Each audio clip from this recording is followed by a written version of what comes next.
बघा आपल्या ग्रामीण भागामध्ये हातापायाला काय काटा टोचतो किंवा काडी टोचती आणि त्याच्यावर कवर तयार होतं आणि मग ते वाढत चालतं आणि मग चालता येत नाही, त्याची ती जखम आतमध्ये दुखती, ती नाही शिवण्याकरता काय करत आहे मेडिकलमध्ये किंवा आयुर्वेदिक दुकानामध्ये काय मिळतं, कांचनार गुगुळ टिपून घ्या, काय मिळतं कांचनार गुगुळ,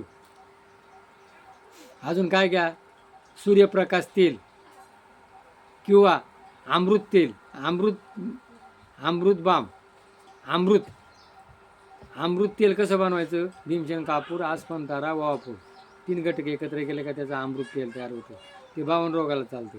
आणि मग ते सूर्यप्रकाश तेल साफ करून त्याच्यावर संध्याकाळी झोपताना सोडा किंवा हे सोडा. आणि कांचनार गुगुळ्याच्या सकाळ संध्याकाळ 2-2 गोळ्या घ्या. किंवा काय करा, बिबवा घ्या, ती जागा साफ करा, तो इस्तवा धरायचं, त्याचं तेल पडतं आणि ते तेल त्याच्यावर सोडायचं. किंवा आपल्या ग्रामीण भागात काय मिळते, रुई मिळते, ते साफ करा, रुईचा टिपका द्या.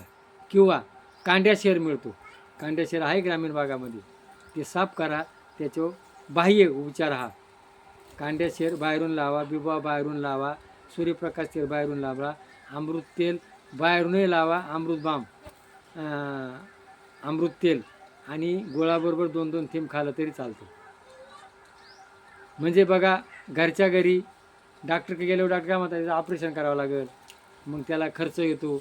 बघा आपल्याला जेवढं करून सोपं होईल असं कृपा करता आपल्याला हे औषध सांगितलं आणि हे औषध आपण करा, आपल्याला त्याचा फायदा येईल. या व्हिडिओला क्लिक करा आणि सदस्य व्हा. जय भैरवनाथ महाराज की जय.